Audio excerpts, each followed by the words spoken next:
Hey, what's going on, guys? Welcome back to another edition of Lisa Renee TV. If you've not yet subscribed to the channel, make sure to do so before you leave today. And make sure to thumbs up the video if you like what you see, and to share on all your social media networks that you happen to be on today. All right, welcome back, guys. Okay, I hope everybody's doing well. Okay, so let's jump right into the video. So have you guys seen the new Nivea ad for Purity?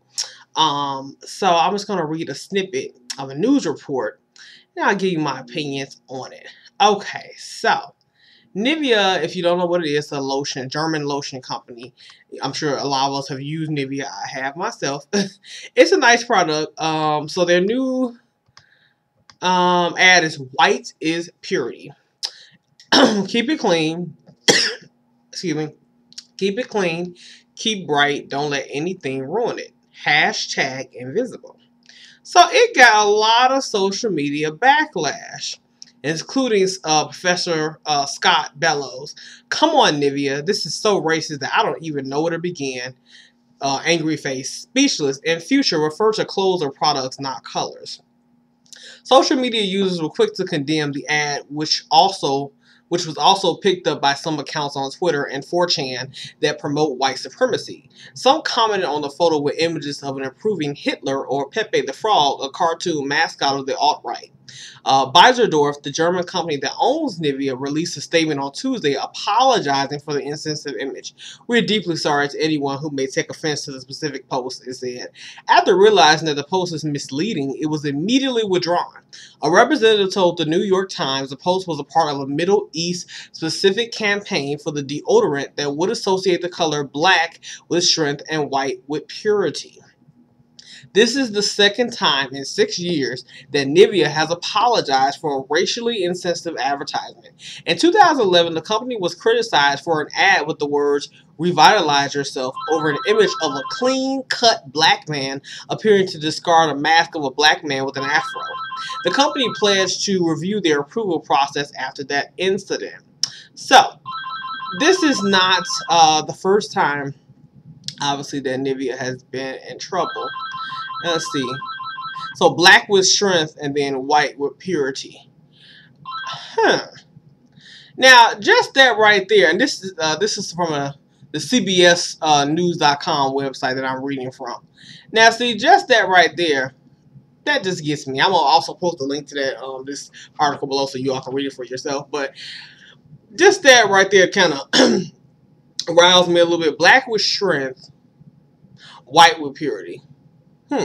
Now, what would make Nivea want to associate and use colors to prove a point? You know, why didn't they think with, you know, who in office, with the way the world is going now in society, you know, the chaotic nature, you know, atmosphere, the way things are brewing, why in the world would you ever use color to evoke some sort of emotion or prove a point for your ad?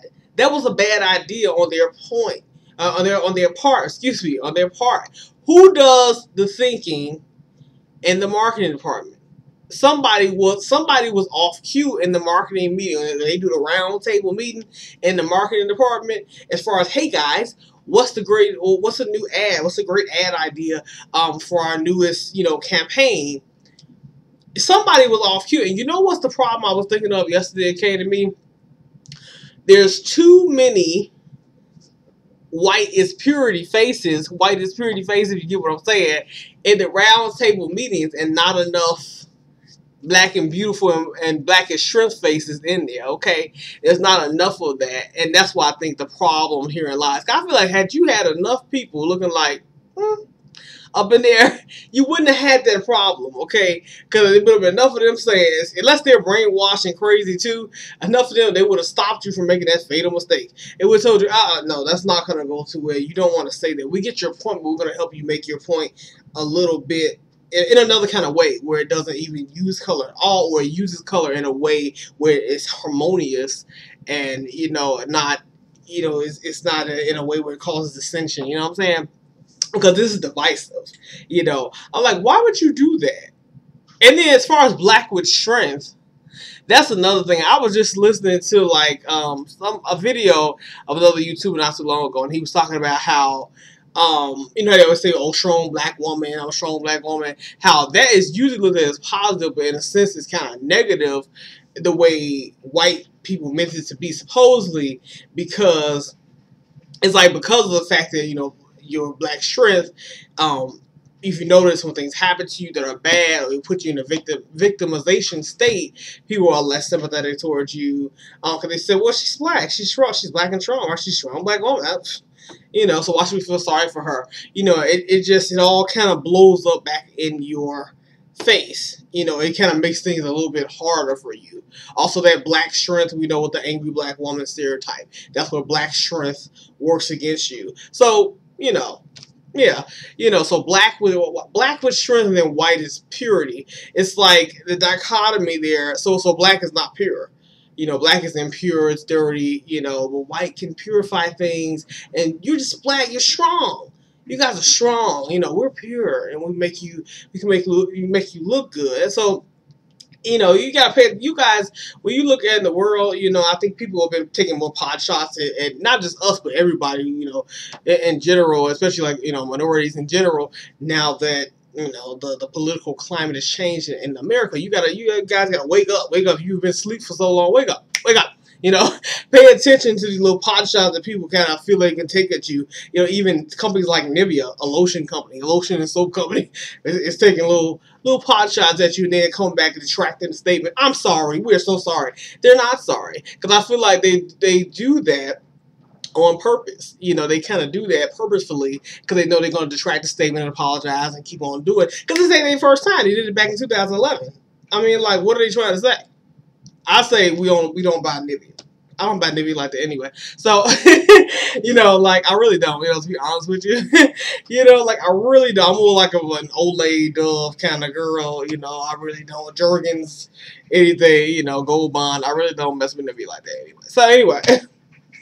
And I won't be, you know, since they want to make statements like this.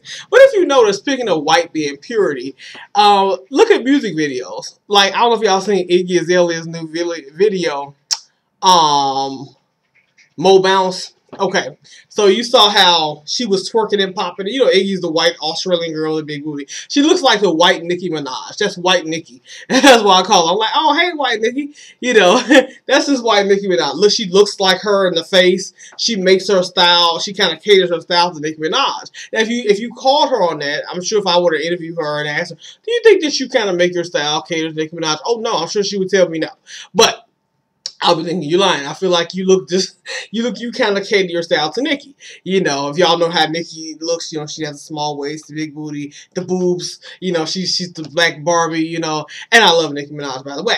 So, Team Nicki. But anyway, so if you look at Iggy Azalea's video, and she's kind of, you know, she's popping and bouncing, and she's shaking her booty and twerking and doing kind of, you know, the stripper moves, and, you know, they do look like they're in a club in a sense in some parts of the video. If you look at that video, she has black women in the video dancing with her. Now, in the video, nobody dogs out the black woman. At least I haven't read anything on the internet. Nobody's dogging out these black women for dancing or twerking because Iggy Azalea is there. This white Australian woman is dancing. She's the head of the video. So these black women popping and twerking doesn't mean anything because they kind of get a pass, and their twerking is validated because white is purity, and so it's perfectly fine, you know.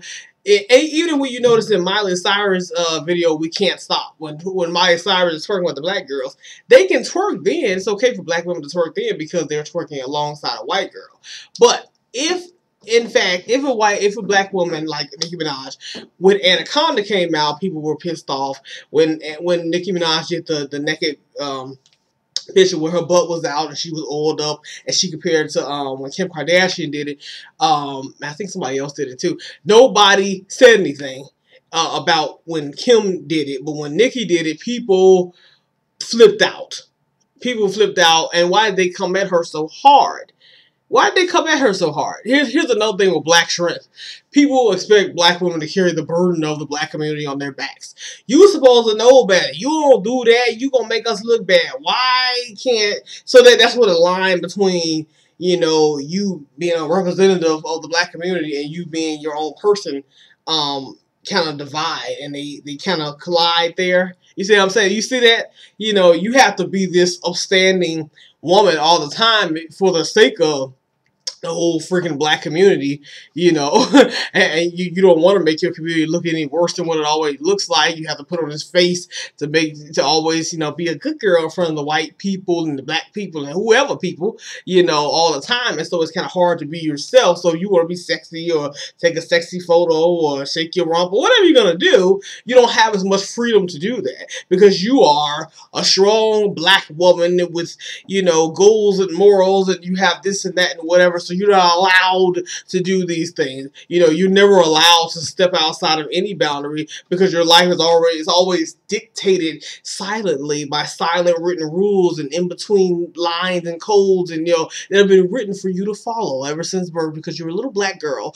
who grew up to be a black woman who must follow black rules and white rules too. You must follow societal rules that are catered and made only for you, you know, because you have to look a certain way. So you go your whole life walking on eggshells because you have to present an image, you know, because you have to look a certain way. You have to please the black community. You also have to please the white community, you know. So it's like a lot of BS that black women go through that white women they don't even know anything about this, you know, when they know this, and thank God they ain't got to go through this, you know, they don't even go through a half or a quarter of what anything that you go through. Why? Because white is purity.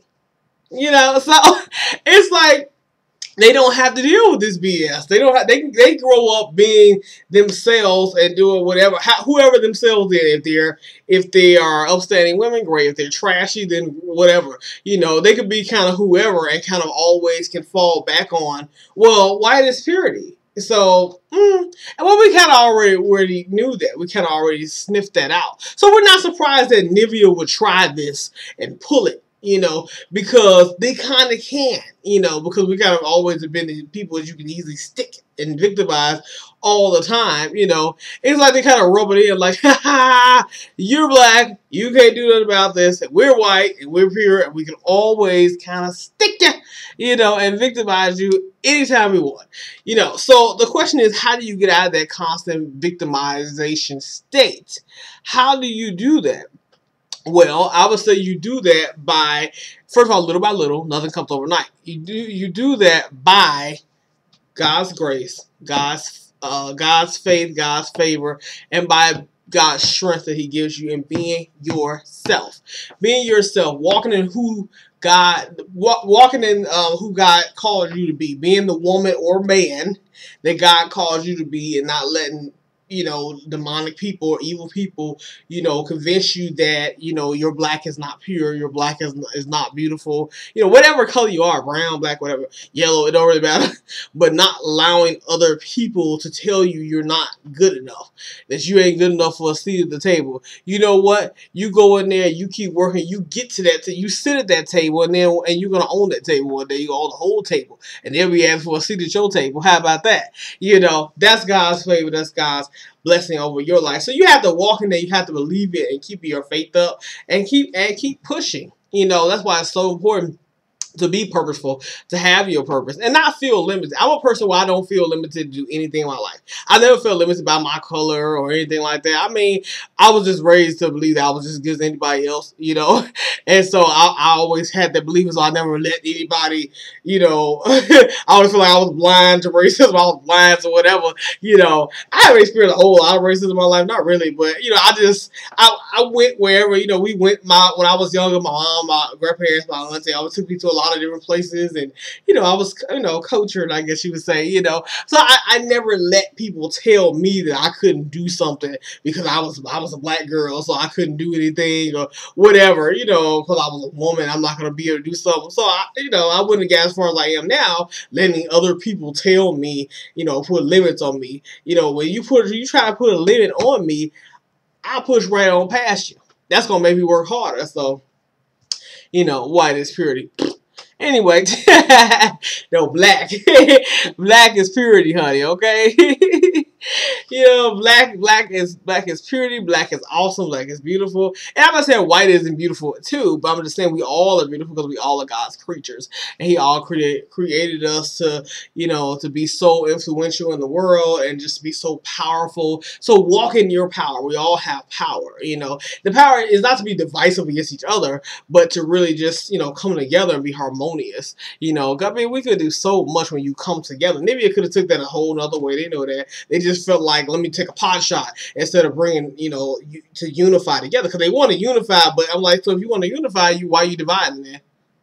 I'm just saying, you know, bring black and white together. They could have put like a black woman and a white woman together, a black man, a white man together, holding hands, like just looking bomb, you know, just looking awesome. I'm like, you could have just did that so many other ways, but you chose to be, you know, racist in nature. You know, you want to take a pot shot at the black community because you just wanted to do that.